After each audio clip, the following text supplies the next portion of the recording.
Good evening, everyone. Welcome to the Chappaqua Central School District Board of Education meeting. The board has been in executive session from 6 o'clock to discuss contract negotiations and to receive advice from council subject to board approval. May I have a motion to get us back into the public meeting at 7:04 p.m.? I move. Second. All in favor? Aye. Let's stand for the pledge.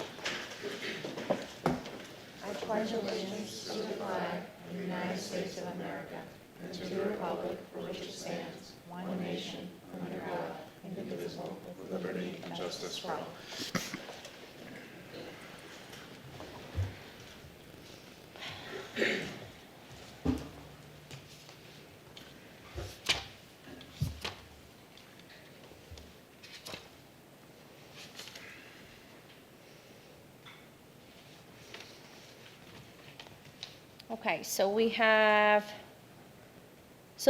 before we start, I just wanted to sort of, I know some people might be seeing the straw hat here. People are, wearing sort of, sunglasses, Hawaiian shirts, tropical theme. Dr. Ackerman, kind of. This week is Matthew, right? Yep. Is School Spirit Week. Look at the spirit he's got. And today, I was told, is Beach Day, so I thought it would be nice for the board to participate in some little way. I am not going to wear this hat the whole meeting, so I'm going to take that off. But just wanted to say that because we are full on in spirit with everybody here at the district. And so for the president's report, I wrote a little something and I revised it like 5 times. And I'm going to just read it to everybody before I go into all of the things that we've been doing around the district since our last board meeting. So as we wrap up the strategic planning updates and roll up our sleeves for the upcoming budget season, I am thinking a lot about one of the most essential yet often very, very challenging responsibility of the board: defining what our students and families need versus what we want. Our duty and our job is to prioritize student needs while acknowledging the community's collective desires. As board president, I am grappling with the balance between universal needs of the entire student body and the specific individualized needs of particular groups and persons. We must provide equitable, not just equal, resources. A one-size-fits-all approach is not sustainable. This means being thoughtful about supporting our English language learners, our students with disabilities, our students facing socioeconomic challenges, and our students working through social emotional stresses. Supporting these diverse needs only strengthens the whole community, hopefully creating a culture where more and more students, faculty, and staff feel seen and heard. Similarly, we must differentiate between collective wants and personal desires. Ultimately, every decision the board makes should be centered on our students and families. So I wanted to share that with everybody because that's just something that I've been thinking about as we do our work around the district and as we attend meetings and participate in discussions. And it's a lot of work, not only for the board, but I want to just acknowledge that it is sometimes really, really challenging with all of those competing interests and priorities. So I want to acknowledge that for the administration as well, and thank you for all the work that you've been doing. And I know that all the more work that's coming your way heading into this very, very busy budget season. So I really just wanted to share that with the board, administration, and everybody else out there. You're welcome. So we wrapped up our principal coffees, and we finally attended our last principal coffee at Bell. Oh, West Orchard, just kidding. But we went to Bell as well, and so we wrapped that up, and our next round of principal coffees will be in April, right? Okay. So we did that, and we also, I think, since our last meeting, did our sweet potato soup tasting at both middle schools. I was able to only get to Bell Middle School and not to my son's middle school, which is Seven Bridges. But did anybody get to go to Seven Bridges today? I'm sure Anderson was devastated you didn't show up for that. Did anyone get to go to Seven Bridges I for did the not. tasting? Oh, okay. How'd it go? How was the response? They actually really liked it. Like, Okay. they came back, like the eighth graders in particular came back. They were just like, free food, we are in. So Yeah. it was pretty solid. Great. You know, I tried to go to at least one elementary building, one middle building, and then hopefully I'll get to the high school as well. And just to see the different ways that kids respond to trying new foods and just tasting, and then what that looks like when you're 5 versus 12 versus 17. So it's been a really good experience for me just to be in the building and to see the kids either say no thank you, or can I take my 5th, little cup? And so it's been great. Thank you for organizing that. Did anybody else want to share? I know some of the other board members were there at Bell. Did you hear feedback? I got a lot of positive feedback from all the kids, and more tasted it than you would think. And it was hot on a very cold day, and I think that went over well, and everyone thought it was delicious. Anything? And then we had our facilities committee meeting. We had the high school department chair information session, which I'm just going to say I attended not as a board member, but you take off one hat, but you're still you. So I was there because I have 2 high schoolers in the building, and I cannot tell you the positive feedback that we got during and then after, how much positive feedback I got.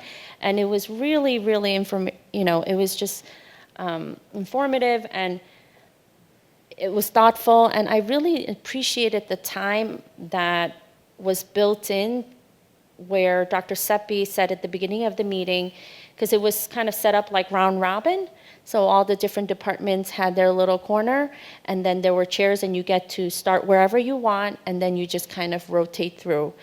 And she just kind of opened it up and then said, if there's any other concerns that you would like to talk about, all the APs will stay at the end. The teachers had to go back to their classrooms to teach their next class. But I think it was really great. There's just so much information.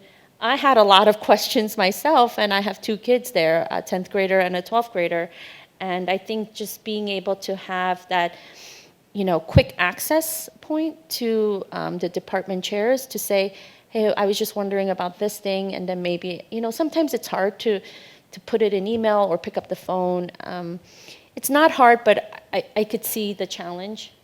So I think it was really great. So we're just very, very grateful for that.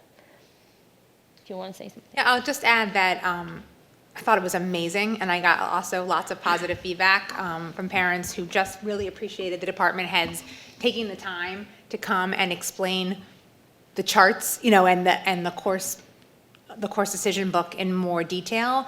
I think when you first learn about the decision book, when you're a freshman parent, you're trying to take it all in as you're orientating to the high school, and it's a lot of information at one time, and you're really focused on what your freshman's going to take that coming year, and you really can't see past the first year in the high school. And once you're in the high school as a parent, you take a little bit of a backseat to your kid, driving the train and telling you what classes they're going to take. But as a parent, you still obviously have so much interest in your kid's path and helping them make those decisions. But when you don't really know what choices there are, it can be hard to help them make the right decisions. So I think that parents really appreciate just getting insight into all the different options for the kids across all the different disciplines, because you might know about one course that your kid's really into, but you don't really know anything about another department. So I think to have that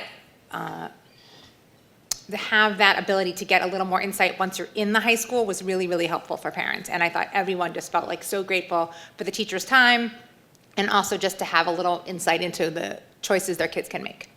I think the most also important feedback was that and I experienced it myself from just being there, was that when were changes being made to the decisions book, parents don't really realize, they don't remember like what it was last year or the year before, or even like from when my child did it, my older child had this option and they might notice that it's not there anymore, but they might not understand that, no, this is actually the exact same class, but with a different name, right? And why was there a change in the name, right? So just the chairs being able to explain that on the spot, and then even parents just advocating for things that they really strongly believe that should happen in the district, and then the chairs being able to say, okay, well, thank you for your feedback, we'll take that into consideration, but these are the reasons why, this is the process, and this is the thought process of why we made these specific changes at this time.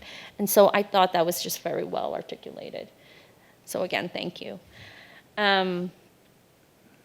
Then I was able to go to the PTA executive cabinet meeting, and I think it's always, again, a nice meeting to go to in that, really Dr. Ackerman, as superintendent of schools, makes herself available to the PTA chairs and say, it's really like an open forum to say, what are you thinking? Today I came to really just get your feedback on the strategic planning update, because that's something that was shared in the previous board meeting. And having that back and forth exchange of thoughts, feedback, ideas, and not everything is like, oh, everything looks great. It can be thoughts and opinions like, I don't really understand, can you clarify? Or, okay, thank you for clarifying, but I'm still not sure if that's the right thing. I don't understand, but okay, thank you so much. And so I think that conversation, that constant communication, to me is valuable, and you can't exchange that with anything else, because these chairs in all of our 6 buildings are the people who are on the ground, really working with our families and helping support our students in all of our buildings. So again, thank you. Thank you both to Dr. Ackerman and the PTA. And then last but not least, I want to talk about all of whoever wants to talk about the World Read Aloud Day experiences. I know all of the board trustees got invited into a building to read to certain classrooms. Does anybody want to share before I start bragging?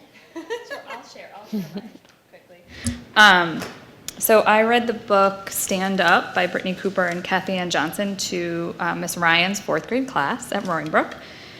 And the book is about, no matter how young you are or old you are, you can stand up to what you believe in, and which led to a rousing discussion about what they believe in, and these were the following thoughts that they wanted me to take back to, the board and the admin as a whole. That we are wasting vegetables at lunch, and we should feed them to otters instead. We should find ways to reduce stress by putting a petting zoo in every school or therapy cats in the library.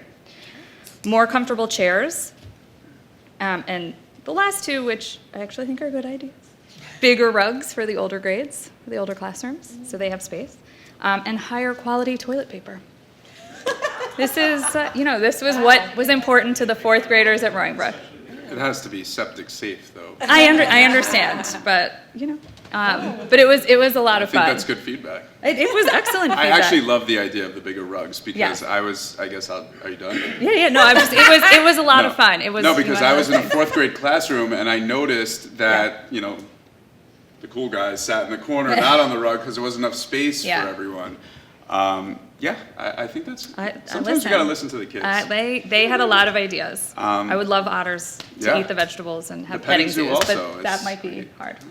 That is so interesting, because I didn't get any type of feedback like that. It was like they just had a million questions for me, like how old are you? Like, do you have kids? Like, what does the Board of Education do? Did you answer any of those? Yes, I did. I even answered how old I was because it was like, are you 71 or are you 35 or 682? Like I got a lot of, but I answered all of them, and they said, why was I wearing what I was wearing that day? I can't even remember what I was wearing, but just a lot of questions, not one feedback on like what I should take back.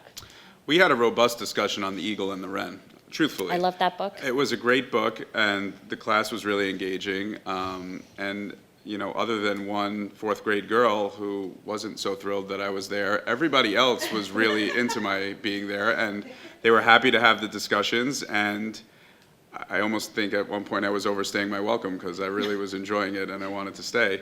But it was great to I always love the opportunity to get into the buildings and see the kids, because I really think like seeing them in that element with their teachers, when I see them outside of the buildings, they're not nearly as behaved, and it was great. It's great to get into the buildings, see them in that element, and just watch them really love to learn. And you always get re-inspired when you go into an elementary building. So for me, it was definitely, whatever I was doing that day, I was definitely going to make sure that I would get. Next year I'm going to do multiples. I didn't realize that was on the table, so I only did one. Well, I asked. Yeah. All they could say was no, right? Sorry. Tim? It was a terrific opportunity, getting to be in the classroom, getting to read, getting to have a bunch of kids enjoying a story, and I was incredibly impressed by the articulate way that the students summarized and explained what the story was about. So clearly we're doing some good work. Thank you. So I brought the book that I read, and I'm going to read it for you now. I'm just kidding. It's called Owl. It's called Owl Moon, and this is an old-time favorite. And I went to Grafflin, and I did read to 3 classes: a kindergarten class, Mrs. Worth; a first grade class, Mrs. Asher; and the 4th grade class, Mrs. Glicker's class. And I got a World Read Aloud Day thank you and certificate. Great. Wow. I got that at Grafflin too. Hold on. And then I got this because I read Owl Moon. Aww. I guess I didn't do that well. Nobody gave me anything. And then the principal,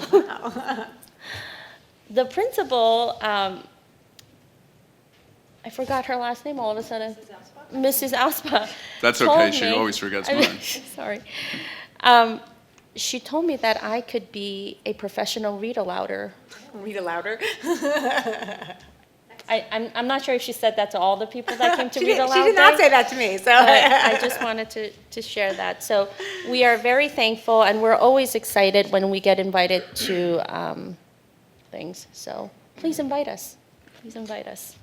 Yes, I also went to Grafflin and read to the Mrs. Green's 4th grade class, and I received just today a whole packet of Valentine thank yous, so I really want to give them a shout out. Thank you for this. I'm going to read these tonight when I get home, so I really thought that was really sweet, and it was lovely to be in the classroom, and I haven't read aloud to a child in a long time.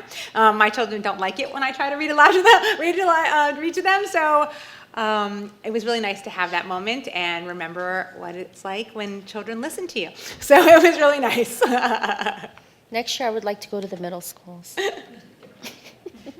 8th grade. I don't think you'll be getting any gifts. So under the president's report, Ms. Elsner, the 1.1.1, I will move 1.1.1. Be it resolved that the Board of Education hereby approves the revised 2025-2026 Board of Education meeting calendar. So that's just a one-day shift in one of our 4 meetings in March. We had to move, it was March 11th to March 10th. Am I correct? Okay, thank you for that. May I have a second for 1.1.1? Second. Any comments, questions? All in favor? Aye. And then 1.1.2, we have our student board member report. Matthew? This week when I met with all of the student government representatives and leaders, since we recently met to discuss what was going on within their club, I asked a little bit about what was going on within each of the classrooms and each of the grade levels at their schools.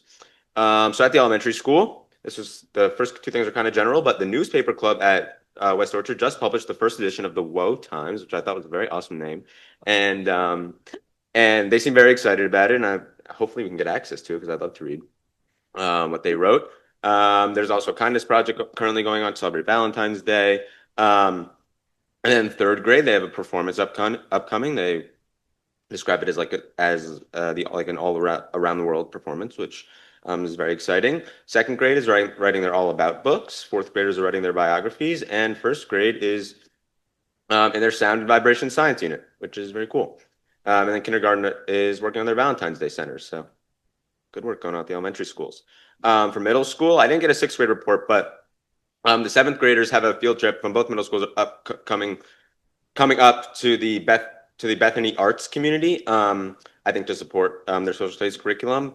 Fifth grade students are working on their literary essays, and eighth graders are learning about women's suffrage and social studies. For high school, we have Tech for Good Week coming up in the first week in March after our break. We have a pep rally, which includes our academic teams. Dr. Seppi told me that when we met, and I was so happy to hear that they're getting supported and acknowledged at our pep rally in addition to all of our athletic teams. And the pep rally includes games with teachers, which I'm very excited to see. Our spring musical, Chicago, is getting ready for opening night in one of the like in the middle of March, I think. It says here March 12th, March 13th, and March 14th. And we had course selection take place last week, which a very busy time for our school counselors and all students trying to decide what they're looking forward to taking next year. But I think it was successful all around. And then I did just want to make a quick comment on peer leadership and advisory for next year. Matthew, I'm sorry. Yeah. But can I just ask before you move on to that, can I just ask about the pep rally, including the academic teams and games with teachers? What does that look like? I don't know. Anybody else? I think it's the first They're thing that like, we're doing.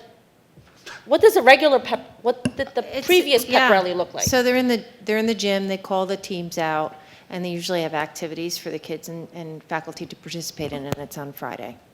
But it's planned totally by the high school.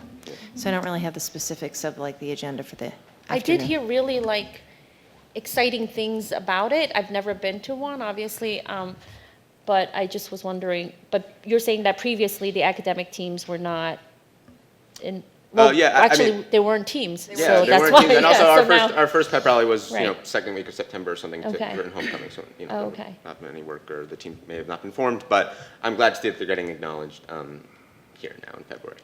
And then just about peer leadership really quick. So like I mentioned last meeting, I'm an 11th grade peer leader, and I know during the strategic plan there was discussion about the changes that would be made for next year. And all of peer leadership met with all 52 kids and their advisors met on Monday to discuss the changes and kind of announce what would change for next year. Obviously, the seniors are not affected by this, as they're graduating, but 11th graders had a lot of feedback regarding the changes that were presented, and change is not easy for anybody, and this is exactly how our advisor articulated it for us, but. They said that change needed to be made in order to align with the wants and needs of everybody, and we all understand that. There were just a few concerns regarding the amount of students that would be in the program next year, and then how it would look like being combined with our advisory program. And so we didn't get an exact number, but we do know that it will be a lot more students than this year, the 52 that we have now. And I completely understand the intent behind that, and I agree that it should be expanded because of how amazing the program is and how impactful it is for students and for students part of the program and for 9th grade students. I do think that it should only be, and this is not only coming from myself. I've asked a lot of peer leaders to, give me some feedback that I could share here, and, not just my friends, everybody in the program. I do think it should, we all think that, expanding it only to a certain extent is best, mainly for the reason of maintaining the community aspect that peer leadership brings for their peer leaders. When we walk into our supervision meetings on day 6s or our community meetings early in the morning, once a month, we're greeted with, everybody knowing our name and everybody, including the advisors, and everybody, being supportive of one another and everybody getting a chance to speak, on whatever's on their mind, and getting input on, the leadership training that we're taking part in. And I think expanding it so broadly that now so many more students will be a part of the program is a good idea. However, I'm very concerned for what the community aspect would look like and feel like next year, and just the relationships that we're able to build with one another as well as with the advisors. Additionally, combining with advisory, students weren't necessarily so thrilled with this, just because I think peer leadership is such a strong program and it's so well received by everybody involved and a part of it. And advisory has mixed thoughts. The intention behind it is fantastic, and is something that is critical to our school. But combining it with advisory is challenging for a few reasons. One, it's hard for a student to directly be, right now peer leadership is led just solely by the students and leading their group of 10 or 11 ninth grade students. If they were to be oversought so meticulously by the 2 advisors within each of the advisories, it creates less of a student, in my opinion, student leadership, role or feeling within the advisory room, and more of kind of being directed by those teachers. And so I think that dynamic could be a little bit challenging for next year. And additionally, I'm a part of an advisory right now, and I know it's not a 12th grade program now, but I think also the dynamic between this, if a 12th grade student is now teaching or leading an 11th grade student that either they could be friends with, or they're very similar in age, very similar place in their high school career, it can be that can also be a challenging dynamic. And I just think that is something to note and to be thought about. We all feel so strongly, all of us peer leaders, so strongly about the peer leadership program, and we appreciate it and love it so much, and we feel so grateful to be a part of it, that we don't want these changes to completely overtake the purpose of the program and make these drastic changes. I guess people are thinking that it might do that, and so I just wanted to share those concerns just to the administration and the board, just to show everybody what David, everyone was talking about. can you refresh the slideshow, please, and then pull up the next slide? I just want to make sure everyone has the same information based on Matthew's feedback, because we have made some adjustments to the peer leadership program, and I know that the advisors are working with the administrators. They did a survey of the high school staff and of the peer leaders that they have information on, so I just want to but I just want to provide an update. You ready? Okay, this is what peer leadership looks like right now. So if I'm correct, I think there's 55 peer leaders and there are 60 advisories. And so right now, the peer leadership advisors with the high school administration, because this is a building level program, have peer leadership structured in this way. So in the new schedule, there's an enhancement period, which we shared with you last week. And then there's a 15-minute advisory on day 5. And then on day 6 is peer group. And then following peer group is a club period. So during enhancement, the peer leaders will be meeting with their advisors during that period to prepare for supporting advisory, where we'll have one peer leader in each advisory. And we're going to try to have the peer leaders assigned to the advisories that they're already in. And they will be, the faculty will be facilitating the session, but the peer leaders will be in there and a part of that facilitation. And then the idea, one peer leader, yeah. And the idea would be the freshman in that advisory would be meeting with the peer leader the next day in peer leadership, and they will combine two groups together. So they have like 8 to 9 students, which is the case right now, and they'll have two peer leaders there. And that way, there's the connection between advisory and the freshmen and peer leadership, and then peer leadership on day 6. And there's more time built within the schedule to help support the peer leaders and their development. Because right now, sometimes the kids have to come in at like 7 a.m. and that's challenging. And so what this does is it enhances the ability for the peer leadership group to be in advisory with their 9th graders and then see them on the next day to focus on their lessons and maybe even amplify the advisory that took place the previous day. So we feel like it'll build more connections. It's more touch points between the peer leaders and the freshmen. And then we also wanted to make sure that the club period was still intact so the peer leaders could be a part of that, because sometimes there's a little bit of a push-pull there. And so that's where we are right now. But the faculty gave feedback yesterday. The peer leadership group the kids gave feedback at the start of the week. So then Sandy will look at that with the advisors and they'll determine whether or not they have to make any adjustments to the current model. So really it's only 5 more kids. That wasn't the initial proposal, but this is the new proposal based off of some of the feedback that we received. So if there's any questions. I would just say, I don't want to embarrass him, but he is so impressive the way he just he told you, this is the point of this position, and I think that, man, we really lucked out. Like our first foray into this, we got the actual ideal candidate who is taking the job so seriously.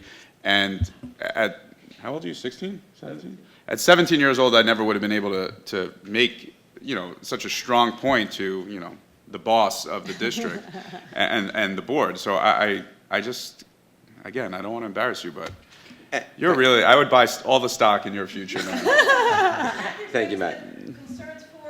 Yeah, I mean, like, and I didn't want it to be perceived as I was going. It wasn't. It was perfectly I was articulate. simply just bringing feedback, and we just feel so strongly about it, and just want to make sure that the foundation of the program stays intact. So, I mean, to have the gumption to do that is something that I was not able to do at 17. So I would just say kudos to you, and we're very lucky to have you. Thank you. So I do have some questions, and anyone could answer. So I know that you said, Dr. Ackerman, you said that you guys did a survey with all, so was that all 55 peer leaders, and did they all respond? Because from what I'm hearing from Matthew, it sounds like all peer leaders want to have a voice in this. Yeah, so I don't have that survey in front of me. It was the teachers, they did the survey of the kids, it's their survey. But what I can share with you is that adjustments were made based on their feedback, and these are what the adjustments are. Okay. So now did you know about these adjustments? I did not know about these Okay. adjustments, so I'm very happy to. And I'm sorry, the Matt, sizes I didn't know you were going to. No, I would have yeah. connected with you if I. No, So. no problem. No, but I think Yeah. actually it's better that we talk about it at the meeting live in real time, because I think we need to understand, like, it's hard for me to understand, even as a high school parent, what this means, because I know that this is a quote from one of my children saying, Mom, you ask me every day 5 and day 5A and 6 and 6A what the schedule is and what I'm doing and what does that mean? Is it advisory? Is it peer leadership? And I'm doing this to both my 10th grader and 12th grader, which it looks different, right? So I think it's hard to understand, and they're just not in a good mood about talking about this, but also hearing from Matthew, we know that peer leaders themselves have an amazing, amazing opportunity to really connect and lead, the younger classmen.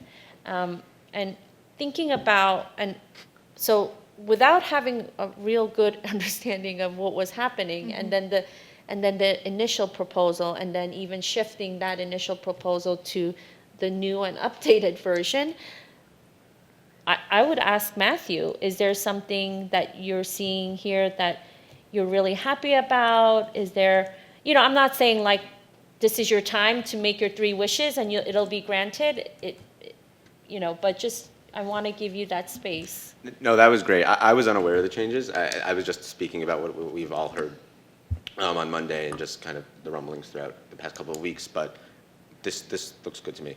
I just think being combined with advisory is going to be a transition, but it's the expectation that students who are now part of this program will just have to be with the 15 minutes in advisory, which I think is a good thing. So. But I appreciate think it. it's just every time we have a transition into trying something new, I think it's really important that we don't only do like the surveys. I know it's time consuming, but like, are we having actual conversations, like live conversations where we're sitting in a room where people feel comfortable to say, hey, like I'm feeling this way, or this is what I've noticed over the 2 years I've done peer. Are you allowed to do 2 years? Or is it only I'm in 2 my years? first year, but yeah, Oh, okay. it's 2 years. Yeah, so or my first year experience is like this, but it would be great. And again, it's not like a place where you put out like, these are the things I want, and out comes the things, okay, we're going to give that to you. But just understanding these leaders, these 55 leaders in this program, made it through a really competitive cycle of interviews and application process, right? And got these positions to really, not just to put on their resume, but I'm hoping that it's because they have a desire to lead and to connect and kind of mentor the younger classmen up through, and hopefully those kids will also then apply to do this job. And then understanding, again, the importance of advisory and having that, one trusted adult, which I did have growing up. But trying to make that message clear and to have the students understand, like, okay, the students take these surveys of like, do you feel like you belong? Are you connecting, making connections? But then not really listening. If we are not really listening to saying, well, I don't feel like I belong, but we're not really thinking about, so then what would make you feel like you belong? Instead of just the adults in the room kind of coming up with, okay, that's not good. You don't feel like you belong, so we got to come up with a way to make sure that everybody feels like they belong and that they're connected. But I think we're so passionate about, okay, no, that's really bad. We want everybody to feel like they belong and they connect. So we start, taking action, but I think to, even slow down the process even more and to say, okay, so what are some ways that we could, what can we do to help more students feel seen and heard, right? I think that's the most, I think that's essential, and that's probably the most important part. And again, it's not just something that because students want it or they don't want it, we take it away or we give it, but is it real? Is it a real consideration and a real respect for student voices to be heard in the process of really, what we're trying to do is really just support them. So if everyone's feeling like, I'm not sure if this is really helping me connect, or I'm not sure the benefit of this, then, okay, then give me some ideas, please, right? So thank you for sharing, Matthew, and thank you for making those shifts. I'd just like to speak briefly. Matthew, very substantial feedback. Thank you for sharing it. I just want to reflect quickly, see if I heard properly. Some of your feedback was that the number of peer leaders in the weekly peer leader, some of your feedback based on your understanding of the initial plan was that the number of peer leaders in the weekly peer leader meeting would grow, potentially impacting the sense of belonging. Peer leader sense of agency possibly being reduced by the new structure, and potential conflict or issues with interactions between 11th and 12th grade peer leaders. Was there other feedback I missed? No, that was about it. That was it? Yeah. And so then, Dr. I'm drawing a lot of inferences between my vague understanding of the current peer leader model and my incomplete understanding of the new model. Dr. Ackerman, could you speak to those three concerns about how is the new model addressing them, or do you think there's any areas where the new model is not addressing those three things? The only piece of this that could potentially still be a challenge for some of our peer leaders advisory is from 9th to 11th grade, and some of the peer leaders in 11th grade will be partnering with 2 faculty advisors.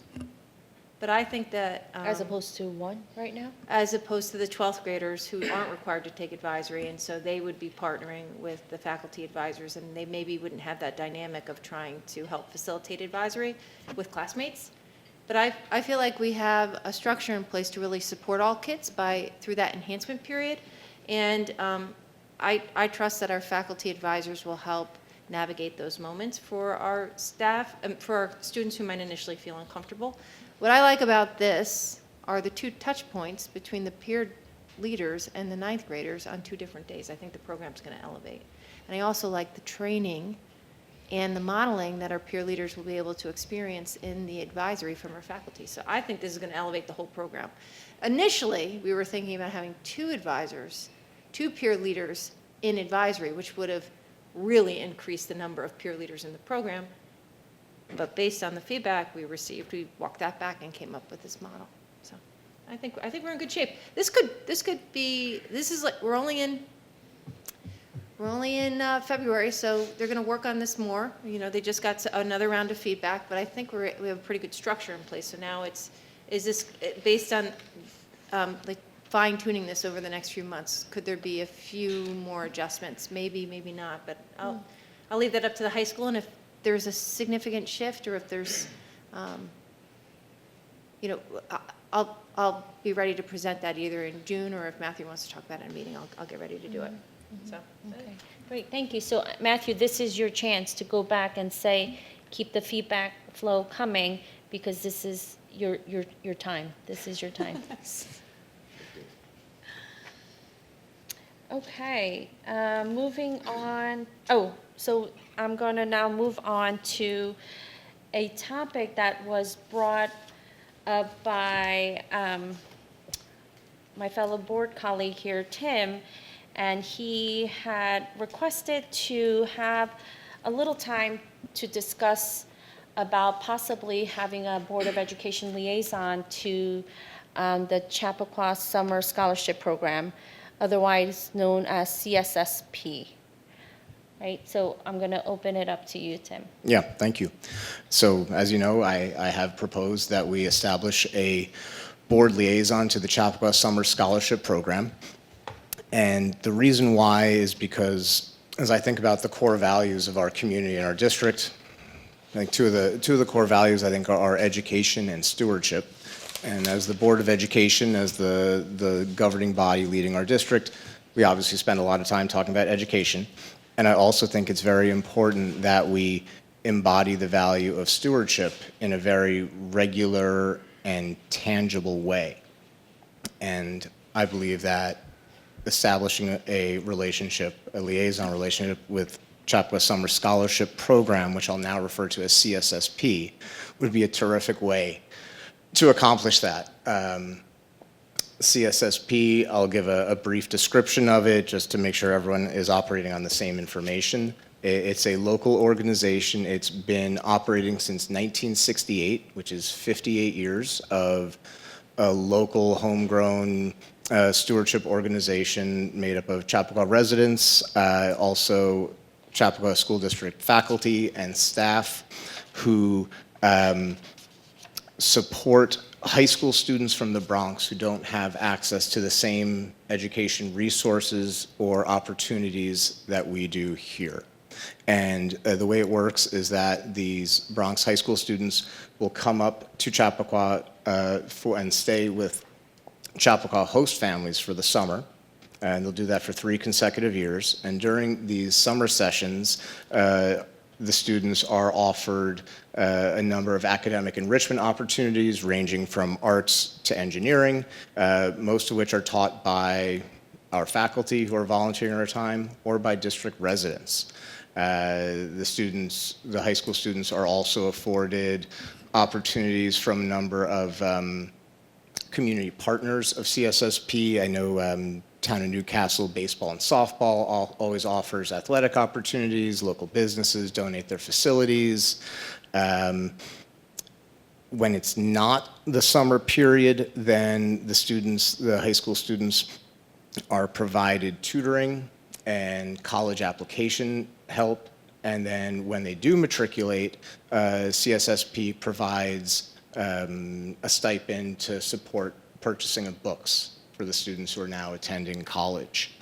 And my first experience with CSSP was when I was a child, sometime in the 80s. My folks hosted, and I just remember what an experience it was to, as a little boy, getting to meet a high school student from New York City. And he brought, I remember he showed me the comic books he brought and all the things he was into, and he was the coolest. And this past summer, my family had the opportunity to host a student, and my girls loved getting to have a high school girl live in our house, and they can't wait for her to come back next summer. So I share those stories because, while of course CSSP is about the academic enrichment it offers, it's also so much about the relationships that it builds. Everyone learns from everyone else, from the children in host families to the adults who are hosting. It is such a terrific experience, benefits everyone who's involved in it. So that is why I think CSSP is a terrific program. I think there are two aspects to my proposal. One is that should we have a liaison with a stewardship organization? I think we should, because I think that the way that organizations communicate their values is through the way that they spend their time and the formal relationships they establish. I think that we should make it clear that Chappaqua is a place that values stewardship, that is what we do here. And I think that CSSP is fairly uniquely positioned in terms of a candidate to establish a liaison with. Like I said, they've been around for 58 years. The breadth of the program, where we have Chappaqua residents hosting high school students, we have Chappaqua School District faculty donating their time to teach classes, we have residents doing the same, and the duration of the relationships it builds. I know that many of the people who have been in CSSP for a long time have maintained lifelong relationships with the students that they've mentored. And I guess finally I would say why I think it's the ideal candidate for it is because it is the intersection of stewardship and education. And so that is how I would present this pitch, but I'm very interested to hear what everybody thinks about it. Okay, thank you, Tim. So, when I first heard that, you were interested in trying to, get this conversation going, my immediate response actually to myself was, oh, I had the same exact idea when I first got on the board 5 years ago and had asked at that time, my question first was, why do we not have a liaison to CSSP? And it was some, like a combination of response of, because we don't need one, it doesn't directly impact our students, what would the liaison be doing? And so it was like a very informal conversation of back and forth of, just, okay, it's not the same as the other groups that we partner with currently that have board assigned liaisons. So I said, okay. And that was kind of the end of that. I said, it seems like an amazing, because my initial thinking was, it seems like an amazing organization that's doing amazing work. My thinking of, okay, how can we support them more than the way that we've been supporting them? How can we support them? And, you just immediately think, if you're on the board and you want to support them, you send a liaison. But I think as I thought about it more, when the question resurfaced, I started thinking a little bit more deeply, and I'm going back and forth about, in general, when we think about board governance, how do we how do we assign liaisons? And I guess my first question would be, do we have a policy on how the board appoints liaisons and which, if organizations come to us, and I know that CSSB didn't actually, approach us, but it was, our board trustee coming, Tim, you're coming and sort of bringing that conversation up again. I also know that Ms. Dorfman had also had the same question when she first got on the board, but, she can speak to that later. So I guess, but when I know that Ms. Dorfman and I tried to look for a policy, and I don't think we found any. I also tried asking around to see if there were any neighboring districts that had a policy or a process in place of what do they do, what does the board do if there is a particular board member interested in bringing an organization to the table to say, hey, this is a great organization that we could be partnering with, and let's have a liaison to that. But it just seemed like from the several that I asked about 4 different board members from different districts. It's really up to the board's discretion, and that's what it came down to. And they'll have a discussion like we are trying to have now, and looking at,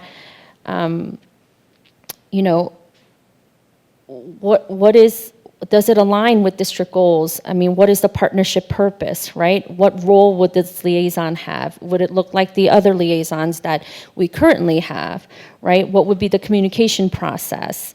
And so I just jotted down a few like 11 questions. So I'm just going to read them off, and then everybody could either, talk about how you've been thinking about this, or do you agree that you have similar questions, and then we could, maybe this just warrants another longer discussion, just set aside, at a work session, right? So here are my few 11 questions. How does the mission of this organization align with our district goals and student achievement priorities? What are the specific measurable outcomes we expect from this partnership in the next 18 months? How will you ensure this partnership addresses the academic, social, emotional needs of our student population? What is our anticipated time commitment for this liaison role, and how does it fit with our current board responsibilities?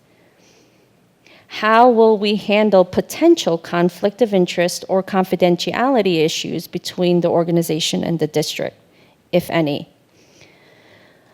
What is the defined scope of work, and how will we measure if this partnership is valuable or necessary in the future? Is it sustainable?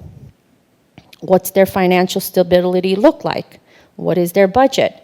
How many board members do they have? Is this a need or a want? I understand that we have a Greeley club that help run fundraisers for this organization. So is there something that, is there a connection there? Is there more that we can do there? Does it need to be an appointed board liaison, or should it be a Greeley faculty member or a student?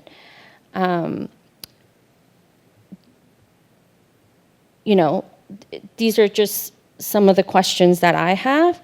And ultimately, what will this look like? And what is the purpose? And is there a need?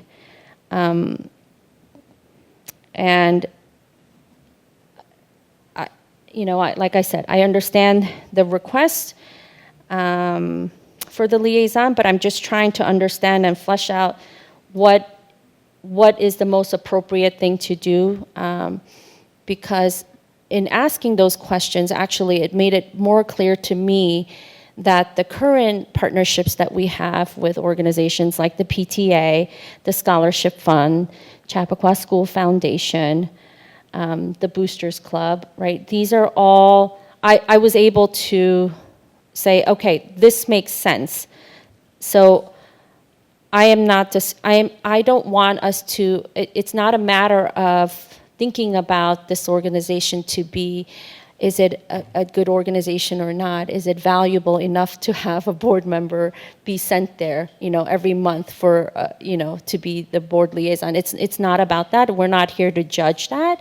It's more about how is this going to connect with the board and the way that the board governance works? And if we have another outside organization that wants a liaison, or that one of us feel like should have one, what would be the process in that? So one might be looking at it through a policy lens, which I would like, and the other might be, whether it's through the policy committee or through a work session, a board work session, to have a little bit more time to go back and forth about some of the thinking around this. So, I don't see this as a place where we're going to, I don't think it's appropriate to just take a vote when thinking about board governance and how this is going to impact other future times when we might have to be thinking about appointing liaisons. So that's just, those are just some of my thoughts. And again, also, if we do at some point decide after, thoughtful consideration that it would probably not happen this school year because we are already entering March soon, and that it usually when we assign liaisons, it's at the reorg meeting in July. So that's just something to be considered as well. So I will open it back up to anybody else who would like to comment. And you don't have to. Don't feel like you have to. No, I know we have a time issue tonight. I know we have a hard stop tonight. Well, I do. You guys could certainly proceed without me. Well, I just think that you should be part of any conversation we have, so Well, I got 19 minutes for this one.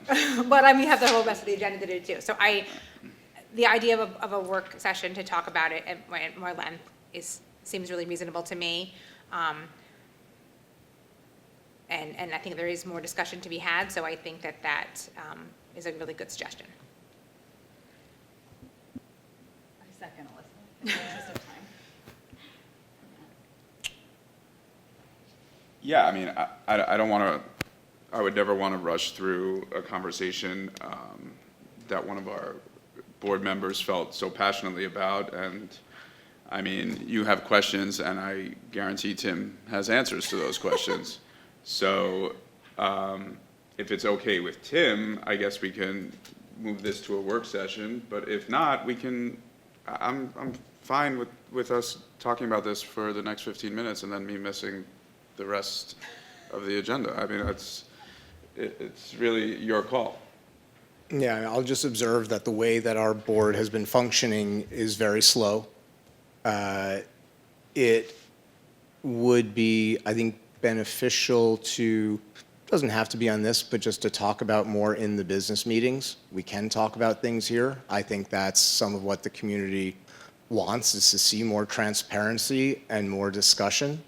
So certainly if anybody isn't ready to talk about it, needs more time to prepare, then of course I support putting it off until every board trustee feels prepared to speak. But I also think that we should not be afraid of talking about things in the business meeting. I think that would go a long way towards demonstrating transparency and letting everybody see what we're talking about and what we think and how we feel about where our district should go. So I was going to say, our work sessions are taped too, so everyone I know. will see that I know. conversation. I got that. I made that proposal, so we now have it. So I think, I just want to make it very clear that me asking for it through the policy committee discussion, and thinking about if we don't have one, indeed, that if we should have one for future purposes, and just because we like process and we want to be consistent and when we are thinking through things, right? So that was my recommendation, and the work session recommendation is that it's not about fearing or not being transparent about any one of these issues, but there are certain more appropriate business agenda item topics to be had in a business meeting versus a work session versus a policy committee meeting or any other committee meetings. And so that is my recommendation as board president. again, I'm not taking a vote, but it seems like that, I just want to make sure that that is very clear, that it's not out of fear of not wanting to talk about it at the business meeting, or it is absolutely not because there's something that somebody wants to hide about a discussion on appointing a liaison to an outside organization. So I just want to make that very clear. And transparency is, I don't love the word, but I know that it is paramount and it is definitely important to me, and I know the rest of the board as well. So Okay, so in the interest of time, I would like to move on and move it either to the policy committee, which I recommend, or to the work session. Well, why don't we split the difference and make it a work session so that it is taped and that we have the conversation on the record, and then we go from there. It's fine with me. Okay, if it's okay with the board, I think in the interest of scheduling, we should do the pre-K presentation first, because Yeah, I would like that because I have a Zoom with the senator tomorrow, so I need my questions. All right, so, David, I'm going to skip the community update. We'll do the pre-K presentation, then we'll go back to the community update. But I'll just move the slides, so. All right, so I'm actually going to turn it over to Adam. All right, so Who's Josh and I gonna are going to present, work Josh? together on this one. We'll go fairly quickly. We know the board is pretty well versed in our pre-K program, but just as a quick review, it opened in the fall of 2024, mainly funded by grant funding from New York State. We service only 4-year-olds, so these are students that will move into kindergarten the next year. There's a lottery every spring. We have 2 classes of 18 students. That's a cap that's established at the state level based on the certification of the teacher and the teaching assistant. And our collaboration is with an organization called Healthy Kids. They successfully bid as part of the RFP process, and then we granted them that like winning bid to be our provider for this. And families transport the students. The day is from 9 to 2:30, so they come in after our elementary students and leave just before. So as part of Governor Hochul's budget proposal, she has proposed that all 4-year-old children in New York State have access to pre-K by the 28-29 school year. And then as part of that, she has upped the reimbursement for pre-K from $5,400 per student that we receive now to $10,000 per student, and put aside a bucket of funds so that all students, that there's no cap on the number of students a school district can be reimbursed for. So this sort of changes the landscape of how we are able to complete pre-K in our schools. Just for some statistics, in 24-25, we had 117 requests, 36 students enrolled because we have 2 classes, 18 in each, which we denied 81 students who wanted to be part of our pre-K program. 25-26, statistically fairly similar, 112 requests, 36 enrolled and denied 76 students. Our proposal is to increase the number of seats to approximately 108 seats, which totals $1,080,000, which is the $10,000 reimbursement that the state would give us when we apply for that grant. So that's the proposal we're looking at. You'll see why it's approximately 108, because there's some different models that we can look at that can be more students. In preparation for the Zoom with Senator Harcum tomorrow, I got some like spreadsheets that they provided us. Their number is 207 that they have on that. Yeah, so go ahead. I don't. They allocated us last year Right. up to 207 students for pre-K, and that was the cap. This year, they allocated us in our state allocation. It was the 36 students times 10,000, but then there's a bucket that basically makes it unlimited. So the the maximum number that we're allocated isn't an actual number. Okay. It has a separate bucket Sure. for expanding programs. Our 108 seats is basically the 36 times 3 schools, so 2 sections in each school. That's where we get our 108 Right. from. Well, we could go. That was larger my than- question. Yep. If there's 207, Where are they going? Okay, so we're not, okay. She's forecasting that at some point she may require us, but this is all still optional. Okay. So there's two different models. So Josh will explain that when we get to that budget slide. I think also one thing to point out that I was having a discussion with this with another board member from a different district. He had reached out to me to get my take on this whole proposal. And it seems to be that there is a huge disconnect between what you just said, Matt, in terms of what the legislators are thinking in terms of money and what the actual mandate or cap or what Hochul is presenting. And the legislators seem to have taken on this stance or this sort of disposition of, oh, don't worry about it. It'll be fine. You're going to get the money. And everybody else is looking and looking around going, no.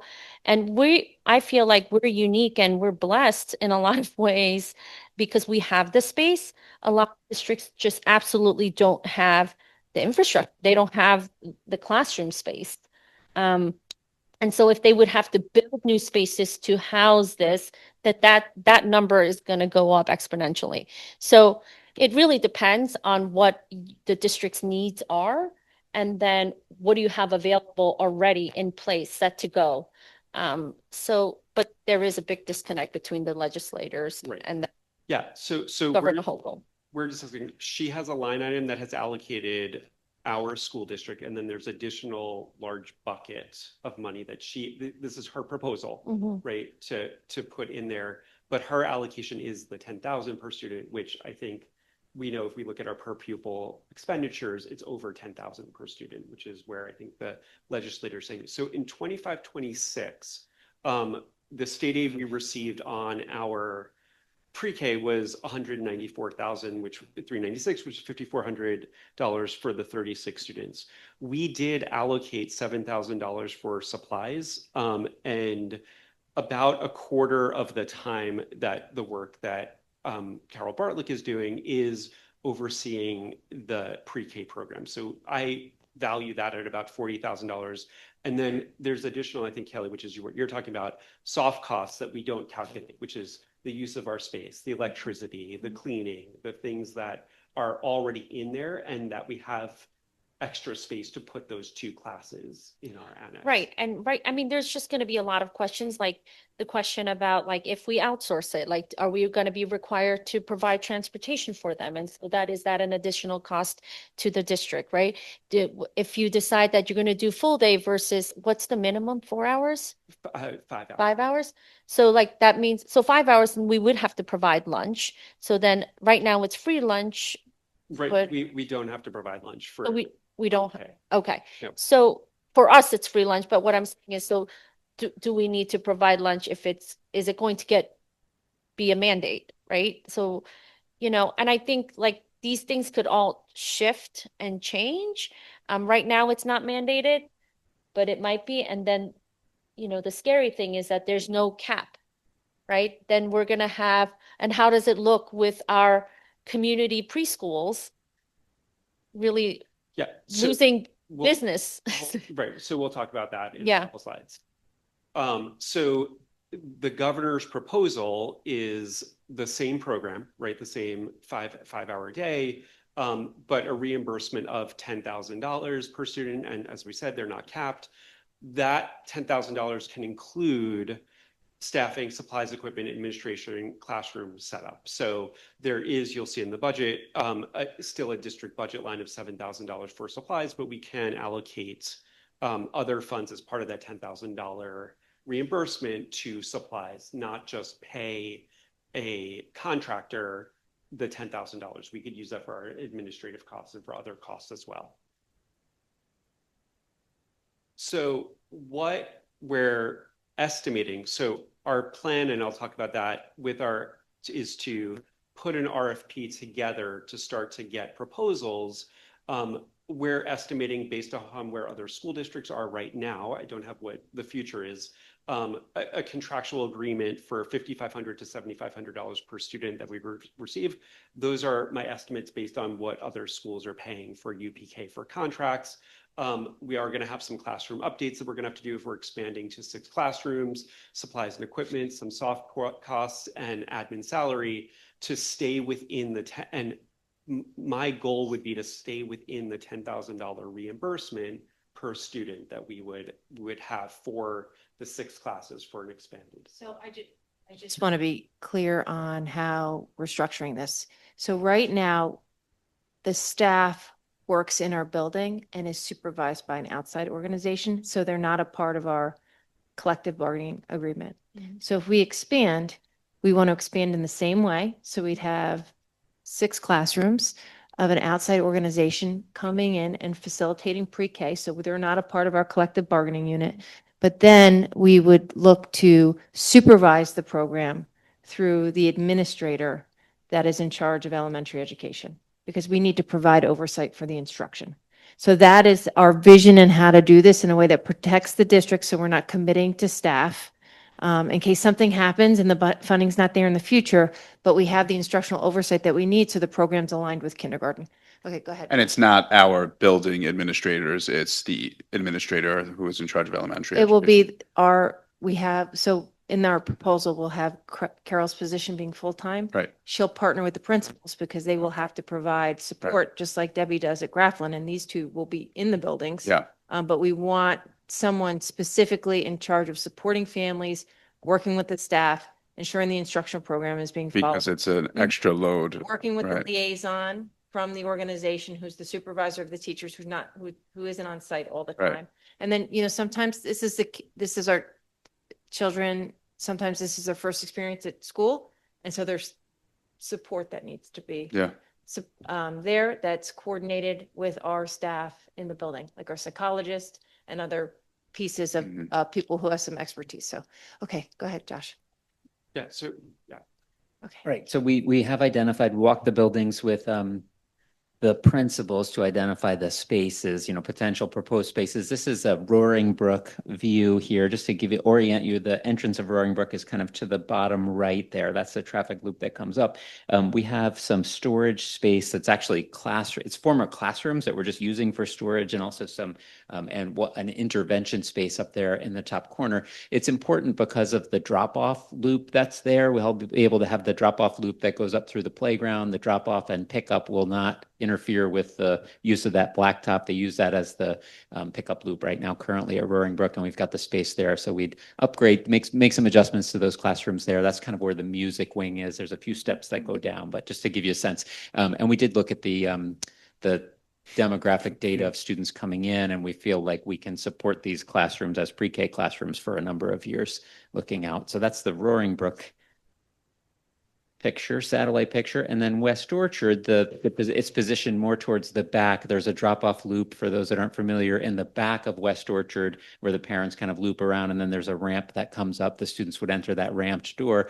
Currently, we have got 2 kindergarten sections there, and then there's a professional development room, there's a faculty room, and there's an interventionist room, which we could repurpose into the pre-K space. And it's on level with the playground, so that way students could kind of move in and out. We try to avoid too many staircases with our pre-K students. Okay, now we're going to talk about the 2 models. Right. So we talked a bunch about this. So New York State, again, says that either state or federally funded pre-kindergarten that is free of charge for families. So the first model is what we're describing. So as we put an RFP out, it is have an on-site organization provide UPK to the 6 classrooms in our schools. Those free seats would be awarded through lottery if we exceed the capacity, and that's where we get the 36 times 6 number. The other model is that we can offer pre-K at a community-based location. So organizations can say, hey, we've got a pre-K facility that meets the needs of the students, that meets all of the requirements of the state, because there's very specific requirements of time and location and what their facility is like and what the education is. So if they meet all of those needs, they could say, hey, we could award 10 of our seats or 100 of our seats to the students of the Chappaqua School District that enroll through the Chappaqua School District in their location. And that would be of no cost to families in this model. So there are school districts that use partner organizations such as the Y, where those families take their little ones to the Y for the pre-K. For both models, whether they're on site here in Chappaqua or they're in a partner organization, the organization that is running it can offer a paid before or after care. So, right, that's especially important because the day's only 5 hours. So if families need them before or after, they can stay, and then there's a paid model for that. So those are the two models. We can put out an RFP or two RFPs that look to both and say to organizations that have nursery school programs or pre-K programs and say, you can provide us a proposal that allows our students to go to your pre-K programs. So that is sort of answers the question of lots of community organizations saying, hey, with UPK, lots of students that used to come to us are now going to the schools for free pre-K, and that is not helping our business. And we can offer that as an option for them. So we plan on doing that in the RFP, because if we have more interest than we have capacity, and we have some interest in a supporting model two, then we can serve more kids. So hopefully we'll get responses. I'm sure we'll get responses to model one. Hopefully we'll get responses to model two, and we'll have more options. So did you want to talk a little bit more about the RFP? Yep. Yeah. Okay. So part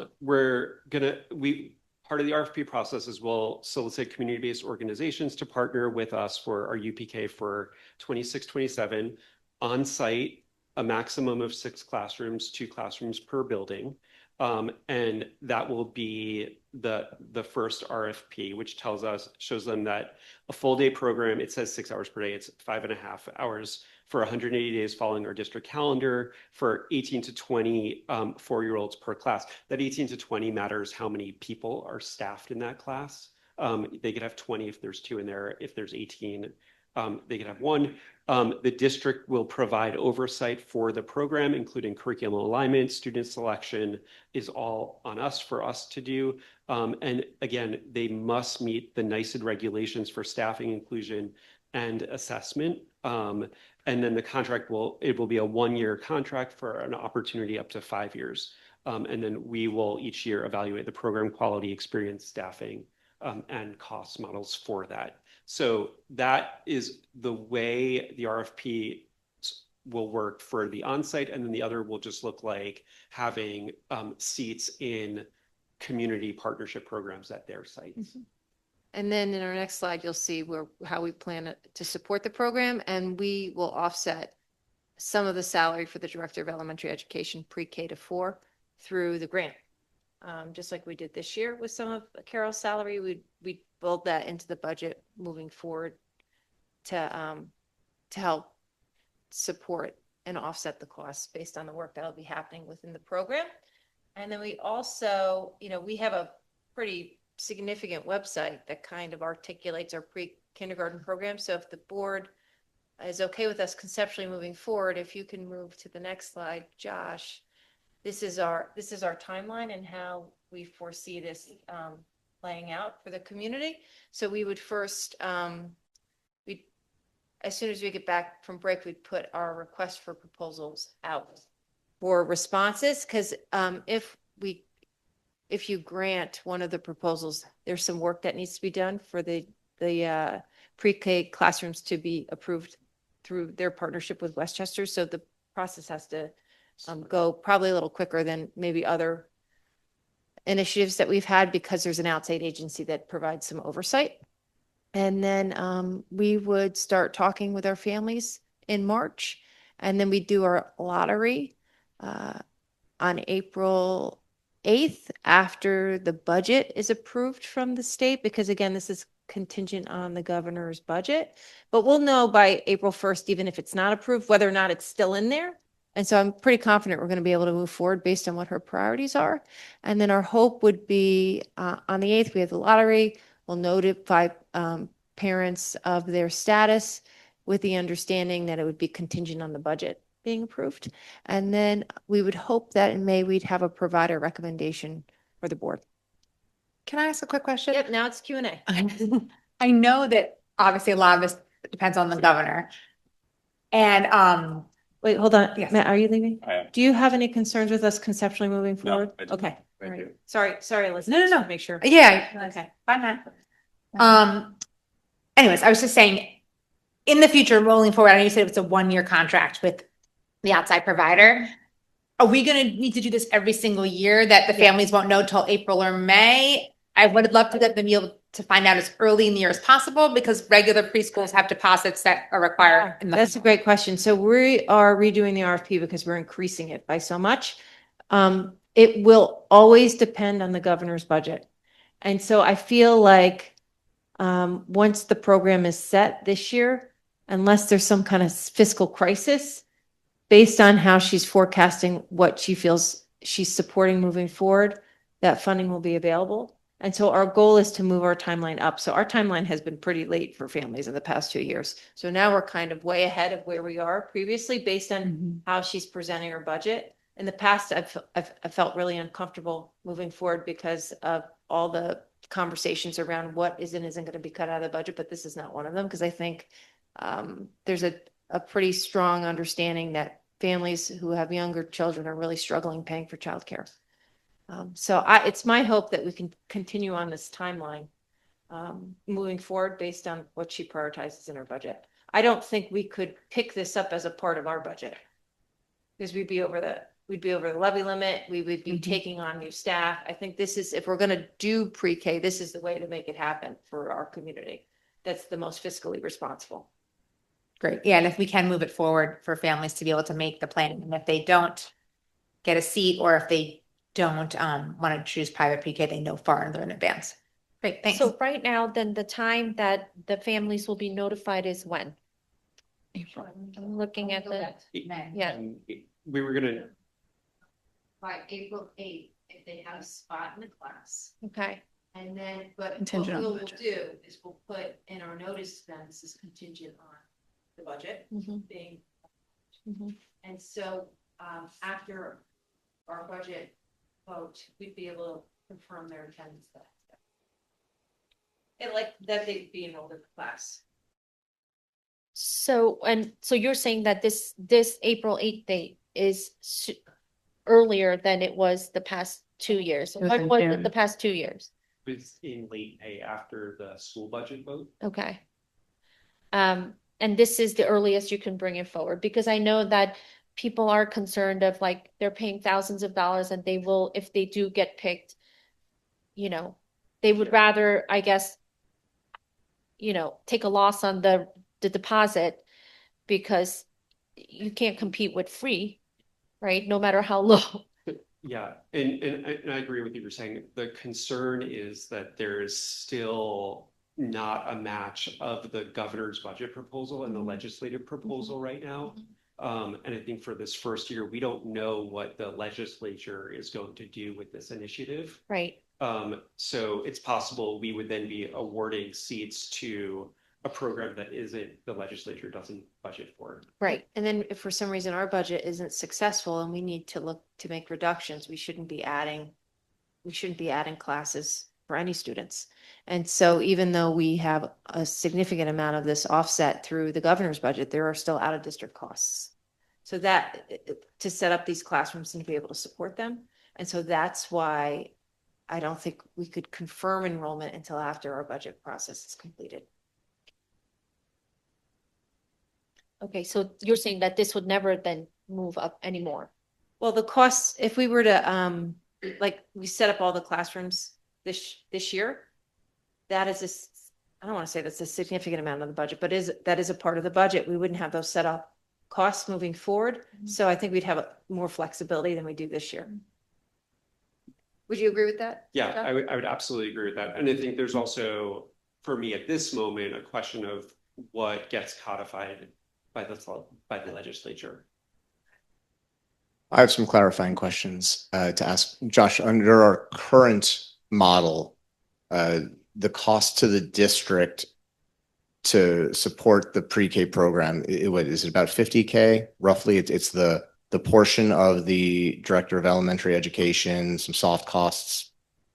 Yeah, I would roughly Roughly. say that. Yeah, so 47, around 47K. And then with the new model, am I understanding correctly that you're estimating there'd be virtually no cost to the district, or $7,000 or something along those lines? Yes, because the reimbursement rate is Yeah. almost doubling per kid. And would cover the portion of the director of elementary's education's work that would be done to support pre-K. Yeah, based on our numbers right now, that's what I'm estimating. The variable is the RFPs that go out there. Okay, got it. And the rate that would be charged by the organizations that would seek to provide the pre-K.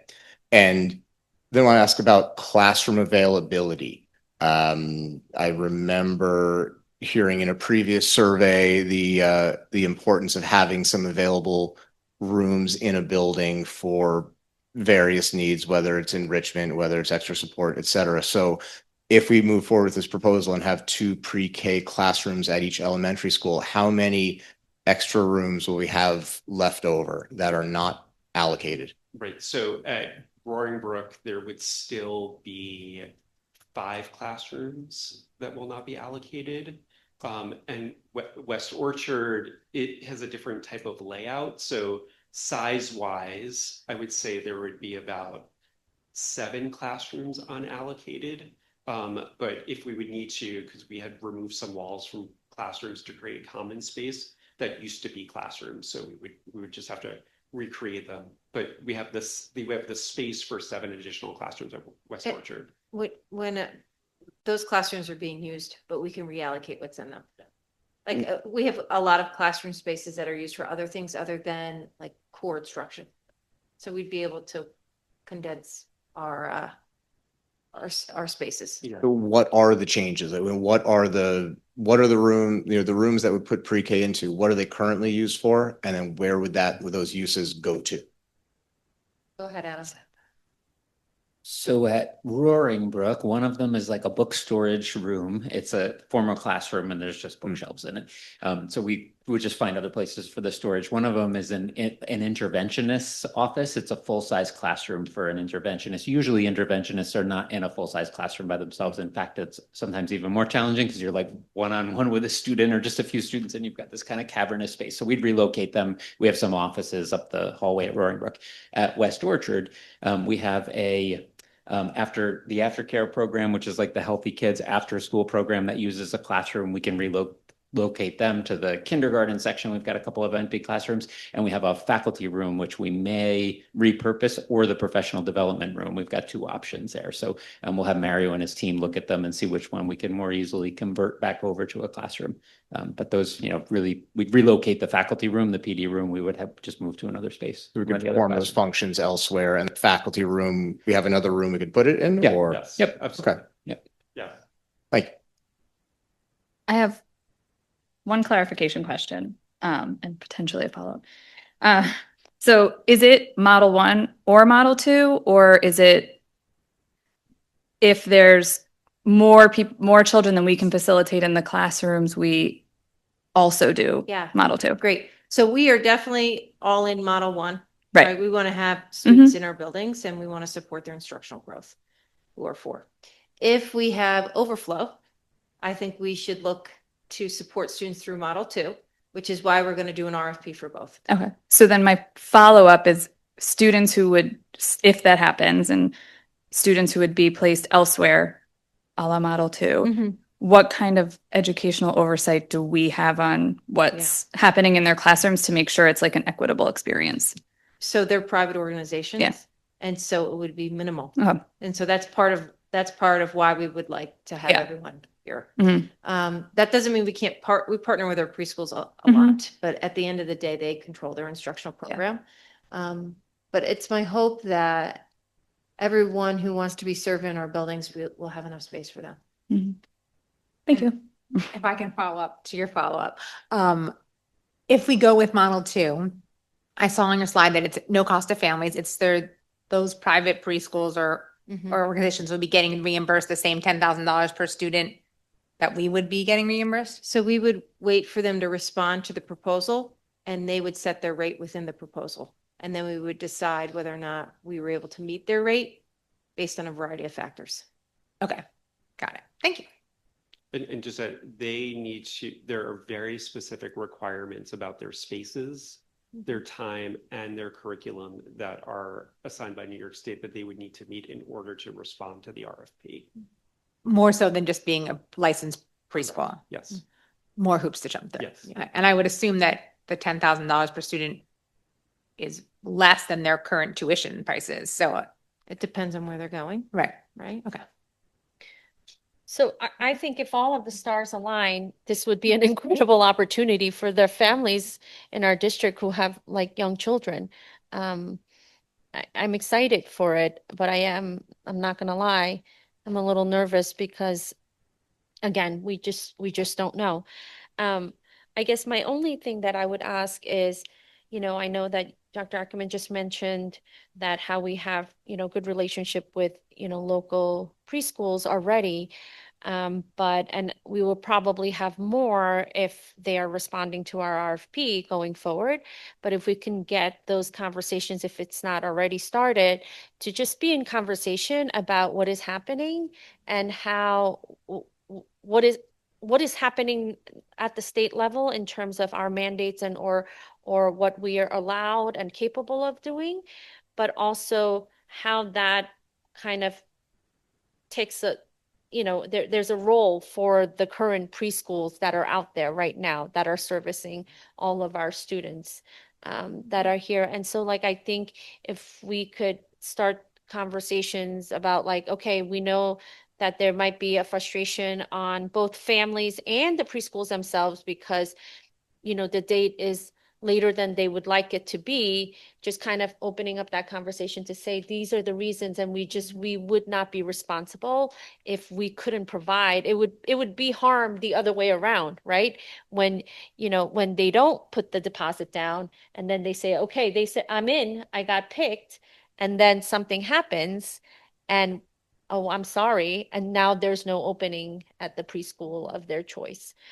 So I think that would be my only ask, and I think that would just be beneficial for all of our families and our community.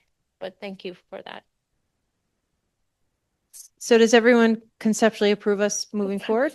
Yeah, I think it's really exciting. Okay, great. So we are going to start our process. So we'll keep you posted as we move along here. Thank you for all the updates, and it's really exciting for our families. Yes. Okay, now, David, can you bring us back to the community update? And I think, Adam, you're going to come up here and just do the student belonging slides, right? We're going to start with the grants. So, Adam? Yeah. All right. So I learned something new, it seems, every time a grant comes in. So apparently about a quarter of our 3D printed models that the students print in the middle schools have defects in them because of moisture in the cartridge of the plastic. And I guess that's very normal, but now there's a new device that will dry. It's like a filament dryer that will dry the filament before they go in. I was impressed with the before and the after shot. You can see it on the top with the kind of the webbing that is not supposed to be there. And then the bottom right one is much cleaner. So anyway, the CSF is generously granting us a filament dryer. We had it checked all out so it meets all the specs with electric and safety and everything else. And the hope is it lifts the level of the 3D prints over there. So we're going to give it a shot thanks to the CSF. And then you may have heard of this organization. We did approve a grant from them last year as well. Sometimes it's the acronym SELF, you see it. It's an organization that supports sustainability education. And we had 2 Bell faculty members write a grant for a pollinator garden. So that's not coming from the CSF, it's coming from SELF, but it's actually almost double what we had been granted last year for a pollinator garden at Bell, which is a great outdoor classroom as the spring rolls around. Hopefully it will come at some point. Thank you, Adam. And now I'm going to introduce Adam Schoenbart, who is going to share just an overview of our student belonging survey with the board, but he's also planning a webinar where he'll go a little bit deeper into the results for families. So go ahead, Adam. All right, good evening, everyone. So like Dr. Ackerman said, I'm starting with really a high-level overview. So as you know, we've administered the Student Sense of Belonging Survey for a few years now. This is our 5th administration. And the survey, it was administered the end of January into the beginning of February over a 3-day period. And it has 2 parts. Part 1 focuses on 3 topics: supportive relationships, challenging feelings, and positive feelings. They're defined here for you. And part 2, sense of belonging, diversity and inclusion, and cultural awareness and action. Part 2 also includes some basic background and demographic questions. These topics and questions are the exact same that we've surveyed over the past few years, so we can see growth and change over time. So it's a consistent survey for all of our students in grades 6 through 12. And so what we do with the results is we bring them to the community culture and belonging team, and then the school-based teams bring them back to the faculty because we have them separated out by Bell, Seven Bridges, and Horace Greeley High School. Okay. So in terms of response rate as a district, in grades 6 through 12, we were at an average rate of 83.5%, very much in line with our previous year's administration, and a very high response rate. So part 1 of the survey focuses on, again, supportive relationships, challenging feelings, positive feelings. So what you see in the second column is called the percent favorable, and what that indicates is the top 2 or 3 positive responses to a question. So the system Panorama automatically calculates that. They call it a percent favorability. So generally it's a strongly agree and agree on a scale. So the higher the favorability, the more positive the response rate. In the third column, we see our comparison as a district to national data sets within their system. And in the far column, you'll see our change since the administration last year. And this is our second time administering this part of the survey. That is correct, yes. So we only have 1 year of data to show change here. Okay.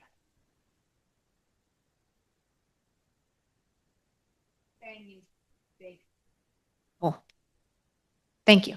For argument's sake, supportive relationships, 86% favorable, and that compares with the nation. We are in the 40th to 59th percentile of other schools, how they responded to it. So we are in the sort of the middle with our 86%.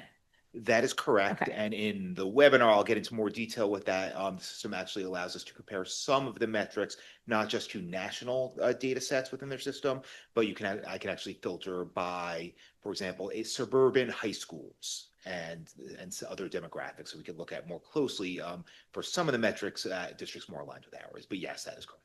And like positive feelings. Oh, I'm sorry. I'm Can sorry. you come out? Elsa, I Thanks. apologize So for that. positive feelings, 63% favorable, but that's the 99th percentile. So that's as high as you're going to get in positive feelings. Is that what we're saying? In terms of the percentile rank, absolutely. So I mean, I'm just trying to put it in perspective, like They're that's feeling good about themselves. really high answer. and does it increase from previous administration? Right. And even though it's a 63%, which at first blush might not feel overwhelmingly positive, we're realizing that it really is for kids in this survey. Great. Okay. Thanks. Are you ready? Yes, sorry. Okay, so I just didn't want to put ahead. Okay, so, and And- this is the survey we've given over a number of years, and we have a slide that will show that change over time. So go ahead, Adam. And in part 2, it's basically the same setup here. So even though we see, for example, cultural awareness and action, 58% favorability, right? It's in the 60th to 79th percentile. So it's still a stronger response than 58 might be perceived on its own. And within here, we see positive change on 2 of the 3 metrics here. And then because we've administered the survey now 5 times, we're able to see some really longitudinal change. So here we have the 5 years of data on these 3 topics and how it's changed over time. So you can see in the far right column from 2021 to 2022, when we first administered the survey, through this current administration, in all three of these topics, we've seen growth in students, and in 2 of them, double-digit growth.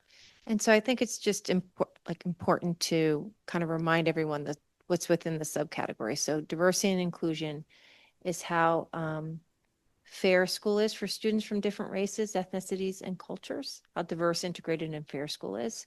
And cultural awareness and action is how often students learn about, discuss, and confront issues of race, ethnicity, and culture in schools. And then sense of belonging is how much students feel that they are valued members of the school community. So then what will happen is we'll dissect this by building, and then the school-based teams will start to maybe make some adjustments in the curriculum. They will look at actions that they've taken that maybe have translated to higher scores. They'll share that with the faculty. I mean, it's a really good tool for us to continue to monitor our progress.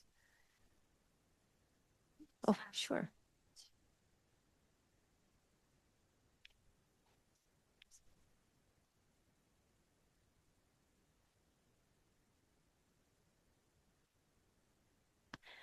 Challenging feelings and then positive feelings. So what led us to add this 2 years ago on top of diversity and inclusion, cultural awareness and action, and sense of Great belonging? question. The community culture and belonging team wanted more information. And so we saw another layer of questions that we could ask our kids that we thought could help drive some of our work. Mhm. And so we felt like it was a welcome addition to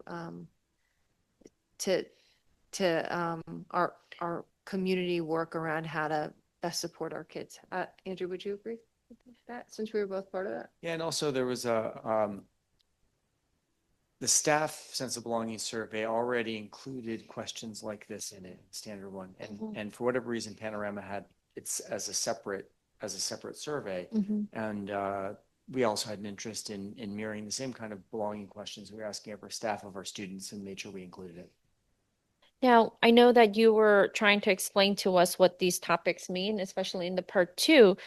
Were the kids given that like description on what that means, or is it like subject to interpretation? So they're not actually given these topics directly in the survey. They're Oh. given just questions, Okay. generalized, and the questions are very simple, age appropriate. Panorama then gives us the explanation to better understand, categorize, and make sense of these data. Okay. And then could you just, Dr. Schoenberg, explain to me the change since last year, the -1, like Sure. what can you explain what that? That's a change in the percent favorable. So for supportive relationships, for example, last year was an 87%. So it's 1% favorable, lower than it was last year. Okay. And then same for, okay, so it's 1% less from challenging feelings, but 3% more for positive feelings. That's correct. Okay, and then it's the same for the next. Okay, thank you. So what we've done in the past is Adam has done a webinar. He's recorded himself speaking about the data, and then we've sent it to the families, and then we also have it on our website, our community culture and belonging website. And we have access to all of our data from the past few years. And we also, when we're ready, we'll put our staff sense of belonging information up there as well. They just finished their survey today, so we weren't ready to present that tonight. Any questions? Can I just ask to the administration, do you feel that these surveys, especially over time, has been helpful in the way you think about our students, our staff, and the way you make decisions, and how helpful, and what else are we doing, or are we doing anything else besides these surveys to help us make decisions? Because I feel like these are such important questions that, if you were to ask me to take this survey, I'm not I don't know what my data will show. I'm not really sure, but it will give me an opportunity to think about, how am I feeling here in Chappaqua? I feel good, but like, what parts of it is making me feel that way, and what are the parts where I feel like, oh, wait, this is the area where I feel like challenged, right? So I think there's a benefit to that, but I just want to understand, like, how are you individually, collectively feeling in terms of how has it been helpful, or I wouldn't say not helpful, but what are the glows? Yeah, I think one of the areas that we've really been working on is connecting adults to our students and connecting our students to each other. So I think some of the shifts that we made are translating in some of the data that we're seeing here, right? One of the areas that we continue to have conversations around is how to have difficult discussions in classrooms that involve race. And so I can see in the survey results here, cultural awareness and action, that continues to be a struggle for us in our classrooms with our kids. And then we'll have to see how the adults reported in the survey when we asked that question. And so that is an area that we'll bring back to the community culture and belonging team. And then we'll dissect that even more at the school level with our faculty to talk about, okay, what are we doing? What have we done since we've been given the survey? And what is our next move based on the fact that we're not making probably as much progress here as we would like. I feel like too, when parents, express concerns about different moves that we've made, maybe homeroom or advisory, when you look at the data, I think some of those decisions have really enhanced the way kids are feeling about school, even though that might be not how they're describing those experiences at home. Because those are the nuanced changes that have been made as a result of the survey data. So it really does drive a lot of the conversations that we have in our meetings. And we have our community culture and belonging meeting tomorrow. And Andrew and I will be facilitating a session on this data, but it'll be much more robust. This is like the overview. We have we'll look at the demographics, we'll look at each question, we'll look at the answers on each question, we'll separate it out by building. And then we'll have really good conversations about, okay, what do we do next? Right. So I guess my question, I would be I'm very curious to understand, like, if that topic on cultural awareness and action questions, that piece, like, is it more prevalent at the upper level versus the lower level? And like, the question for me would be like, why? Why is it so hard for students to talk about race, right? And I'm going to ask myself that question. I'm going to ask my kids that question. Is it the fear of when you when you take a side, or when you take, share an opinion? Is it the fear of, people in authority, not the adults in the room, not agreeing with the student? Or is it the fear of your peers not agreeing? Or is it, I just don't know how to articulate this well enough so that I can have a robust, confident conversation, right? Is it all of the above? But in my mind as an adult, you would think that, okay, I understand why there could be challenges, and it is challenging even for me to understanding who my audience is. So it varies dependent on the audience or the group that I'm speaking with, not just necessarily to, but I almost feel like it should be natural. It should be natural. It's a part of who you are, and it's a part of who you know every student is. And so what is the roadblock there? And how can we get rid of it? Yeah. Right? Yep. And it's not for you to answer. It's just Yeah. it's just the why. And it I'm sad about it. I mean, it's not a terrible number, but again, we're not, because we know that even if one child is feeling this way, or one teacher is feeling this way, or one staff member is feeling this way, I feel like it's one too many, and I would probably assume that the rest of the board would feel the same, right? Because I don't Yeah. think anybody up here would want to feel that way. I agree. I think too, we have two things happening at once. We are doing much better than many other places, right? But we're not growing at the same rate in this category. So like those are the two things that we really need to consider as we have discussions around what are our next steps. And so it's all great conversations for us to have, and it's grounded in student voice. And so I want to thank Adam. It's not easy to facilitate this whole thing for the district, but I look forward to our continued discussions with our staff on how to continue to improve our work here with our kids. Yeah. I would really love to see the correlation or not between what the staff, reports back in terms of, how they feel in Yeah. that topic specifically, because I think it could be that when the adult in the room is not feeling so confident about, not because they don't appreciate, where they're from, but more of they're not confident because they're too are afraid, right? Because just we are living in hard times right now in terms of geopolitical issues and everything else under the sun. And so I wonder if that kind of, I'm not saying the teacher or the adult is imputing that on the students, but it's just recognized. The students just pick it up, right?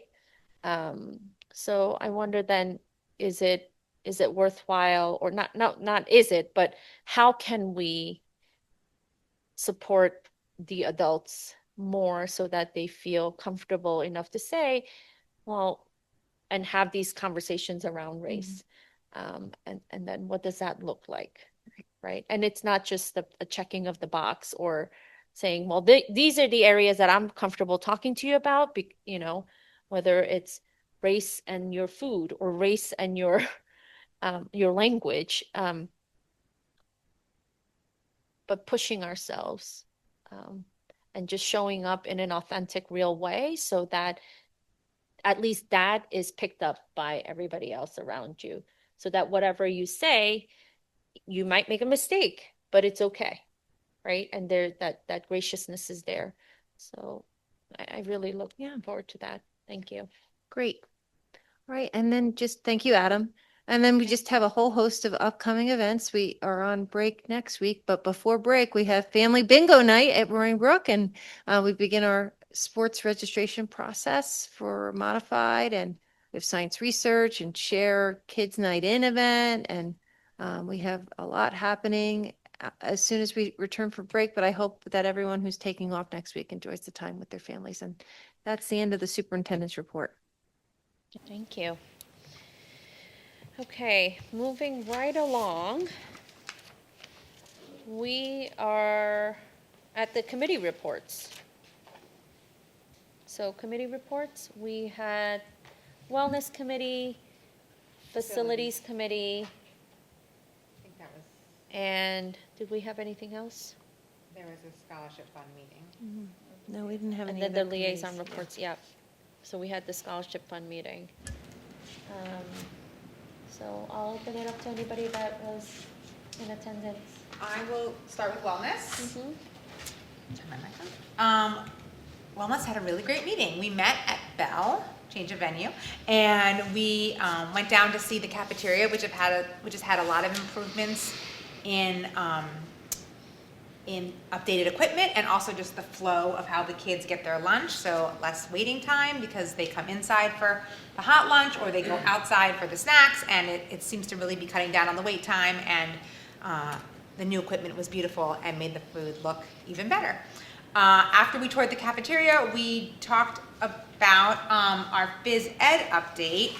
And I know Jamie Block is going to also bring a little bit of that update to the board when he does his budget presentation. But just really briefly, we went over just the fundamentals of our program, what are the rules of phys ed and the things that we really value here, listening skills, no fear of failure, good sportsmanship, having fun, putting forth your best effort, kids being active and having new experiences. And then we just talked about what the different elementary, middle, and high school programs in gym actually look like, and how we are incorporating wellness through those various programs, and talked about all the options that kids have. And it was really great to have that update because we really hadn't put our lens on physical education in a few years. So it was nice to see a little bit more in deep into that program and get a sense of what's going on, and everything looks really exciting. Did I miss anything from that meeting? No. Okay, I think I covered it. Anybody else who was there want to say anything? No? I just really appreciated the phys ed overview. And as someone who, I don't have a child in the high school, so it was kind of great to get all that information and the whole philosophy behind the phys ed program, and that it's not, it's more in depth than one might think. So I hope anyone interested watches the presentation when Jamie Block comes and does it, because it was great. Yeah. Facilities Committee.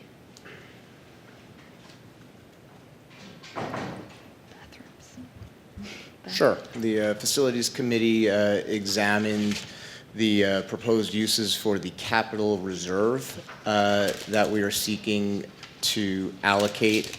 A previous meeting had looked at a number of the options identified in the building conditions survey, and those previous meetings had narrowed us down to a few final options to consider. The total of the capital reserve we're seeking to allocate is about $1 million. The items that were on this final list were, actually, I want to pause for a second. Is this the appropriate time to talk about this? Because you're going to then be bringing this to us, right? In which board meeting are you bringing this to us?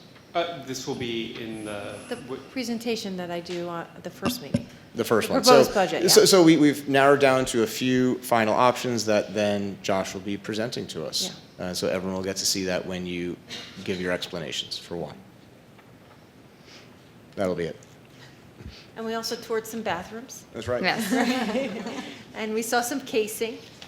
And the principal of Grafflin made some advocacy for her office area. It was an exciting meeting. And we had the architect there, so all of that was great. And so I think it's really nice to meet as a committee with different building representation, community members, board members, administration, to think about, like, together, and what do we think as a committee, and you know, the committee would be only proposing it to the full board, but what are our top priorities here? What are we looking at? What is necessary? And really, the administration does sort of unofficially make certain suggestions and recommendations to the committee as well.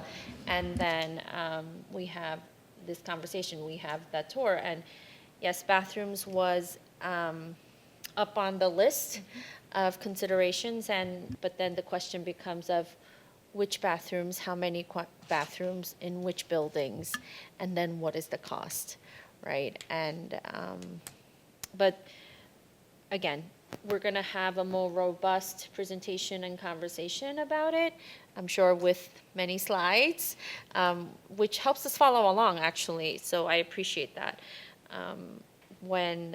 during the budget presentations. So thank you. Okay. Now for the public comment. We welcome public comments, and in respect for each other's time, we ask that you limit your comments to 3 minutes. Board members may be contacted via email or phone. After the public comment period has been completed, board members may have a discussion among themselves regarding comments presented. Any public comments? No public comments. Item 3, approvals and ratification. I will move 3.1, minutes to the January 28th board meeting, 3.2, minutes to the February 4th special meeting, together. 3.1 and 3.1 and 3.2. I'll second. Any questions, comments? All in favor? Aye. Okay. Item 3.3, policy 6005, the audit committee and the audit committee charter. It is the second reading and adoption. So I will move 3.3. I'll second. There were no changes. Okay. Any comments? All in favor? Aye. Aye. I recommend 4.1 instructional as presented.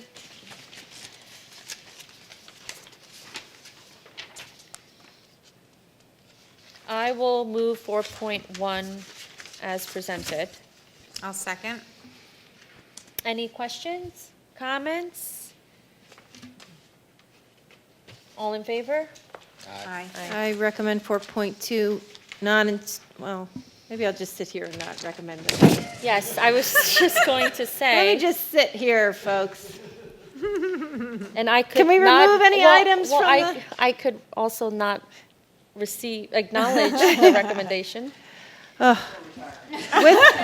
With deep regret, I recommend 4.2 non-instructional as presented. And we're saying that because under 4.2, we have the resignation for purpose of retirement from our district clerk, Ms. Elsner, effective June 29, 2026. So we are not happy. So I will move 4.2 non-instructional. I'll second it, but with regret. All in favor? Aye. Aye. Congratulations, Lisa. Congratulations. We shall celebrate you in June. Okay. That brings us to item 5, recommended action. Use of the consent agenda permits the Board of Education to make more effective use of its time by adopting a single motion to cover those relatively routine matters which are included. Any member of the board who wishes to discuss individually a particular piece of business on the consent agenda may so indicate, and that item will be considered and voted on separately, thus preserving the right of all board members to be heard on any issue. It is recommended that the Board of Education approve the following consent agenda as submitted by the Superintendent of Schools. So we have items 5.1 through 5.9, right? We have the CSC summaries, some out-of-district contracts,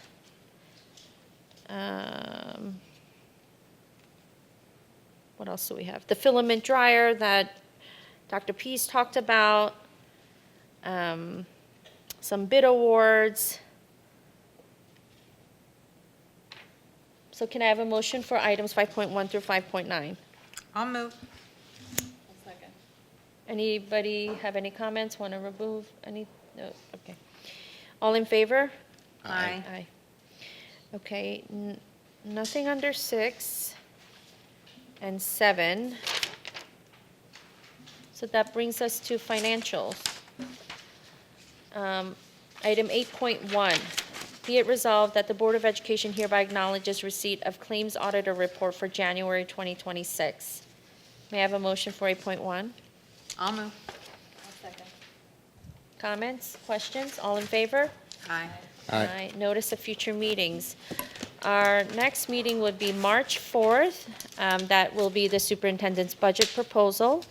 And then after that will be March 10th, and that will be curriculum and technology, special education, athletics, budget presentations, all at 7 o'clock. And may I have a motion to adjourn the meeting at 9:07 p.m.? I'll move. May I have a second? Second. All in favor? Aye. Thank you so much. We are adjourned.